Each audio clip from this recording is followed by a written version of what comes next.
Kazwai muri Zimbabwe kusangana kwatiri kuita nhasi rarimwe zuva pari zvino tiri munzvimbo yeKwekwe sekutaura kwatakaita sekuvimbisa kwatakaita kuti tichazenge tichishanyira nzvimbo yeKwekwe kana kubridge kana kupi kuti tinoriliza shiri dzedu nhau yeshiri yaiya ndofunga takakuudzai saka nhasi uno tinawo mabeds ari marked ane manumbers nemafone numbers zvese ane maring saka shiri idzodzi ndo dzatakuregedza mudenga toona kuti dzinozosvika nguvai muguta reHarare. Rangu zita ndinonzi Andrew Neshamba. Sezvamuri kuona tiri munzvimbo ino yeKwekwe. Kwekwe kuya kwatanga takufira gore riya. Salibonani muli eZimbabwe. Hayi mina phela namhla ikhamera ngiyesaba ngoba sisemuzini weKwekwe ngale phela esipho sagijinyiswa khona. Liyakhumbula indaba liyana enkwilimba leziyana esiziphumisileyo umnikazi wakhona ekhuluma ukuthi hayi ziyaphapha ngazishiya endaweni ekhatshana ziyakwanisa ukubuyela ziphenduke. Yikho phela namhla njengokupromise esakwenzayo ukuthembisa esakwenzayo ukuthi hayi sizayaphela endaweni ekhatshana singaya kumbe ngale ekhatshana eChiredzi noma eKwekwe kodwa sithe ukuthi sizirelisele eKwekwe sibona ukuthi kuzohamba njani. Elami igama nguThando intombazana ingeyakoNcube.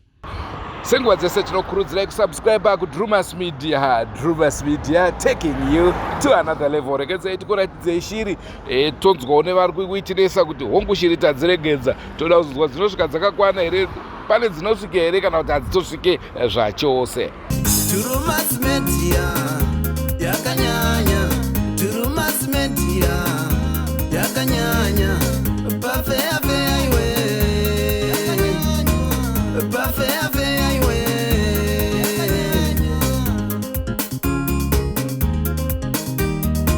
Drewmas Media yakanyanya, Drewmas Media yakanyanya, pafea fea iwe.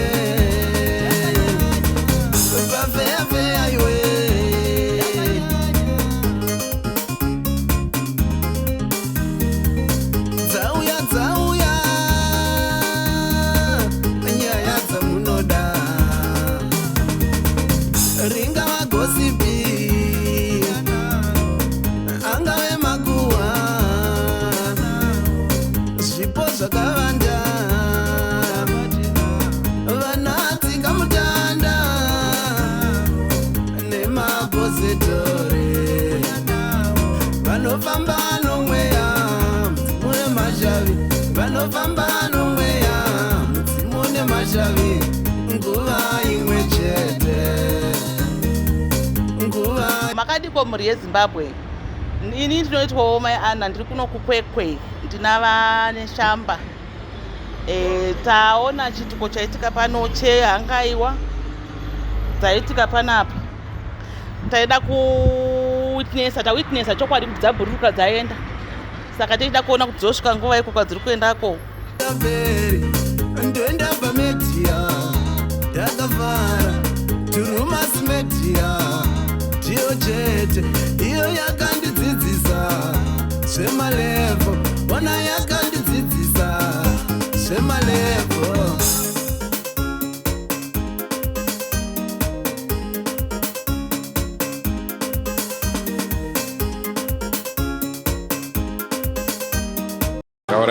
Makadii muri yeZimbabwe.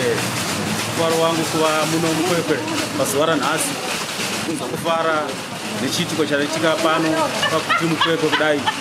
Taona hangaiwa dzichibhururuka dziri mudendere, saka patakuda kuchinzwa maresults kuti dzinosvika nguva iko Harare. Mufaro wangu kuzonzwa kunzi dzasvika nenguva yakati. Tatenda.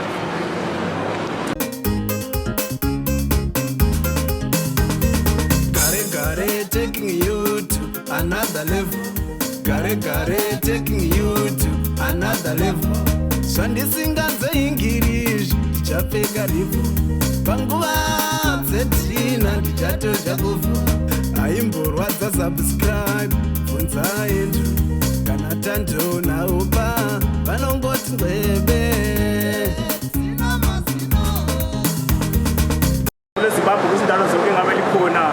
Sibangise sibone lapha eKwekwe sibone amathendele phose emoyeni sosifunguzwa nje ngemva kwesikhatshanyana ukuthi asefikile yini eHarare lapho kufanele ayikhona.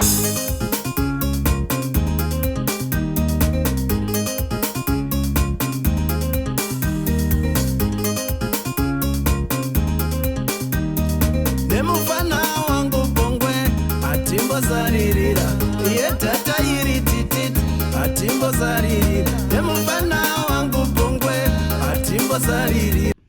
hongu muri yeZimbabwe ndofunga manzwa nevanhu zvavataura maona chiitiko chaitika pano, saka tichazokupai update kuti shiri dzasvika here kuguta reHarare kana kuti kwete, handizvo soko? Handizvo zvoshumba. Mhuri yeZimbabwe ndithemba libonile abantu abakhulumileyo labade bekhona bebona ukuthi hayi sesizikhiphile ziyahamba, sesimelele phela ukuthi sibone ukuthi zizofika sikhathi bani njani, njalo nje umnikazi wakhona uzozibona nini. Simelele phela ama-V11 lawanele wathandayo. Tinozwa vazhinji vari kutokomplaina kuti kose video recounseling boys risati rauya tangoti rekedza titange tamhanya paKwekwe tirelease shiri tozokuburitsirayi hongu chiitiko checounseling boys chakaitika. Tinokupai zvizere zuva ranhasi kana kuti mangwana. Ndithemba vanenge lizathu kubuza ukuthi kanti ama-videos e-counseling boys wayengakaphumi. Hayi phela sithe siqale ngale phela eKwekwe, sigijime eKwekwe siqale sigcwalisise le sayiqalayo phela, then e-counseling boys lizayibona soon sesiyiphumisa.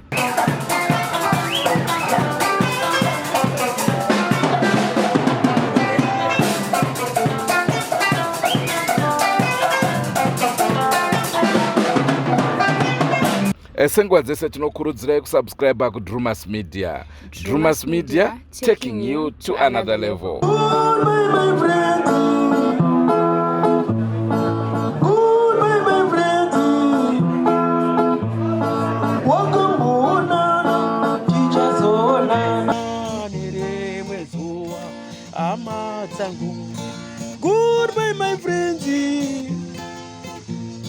Goodbye my friends.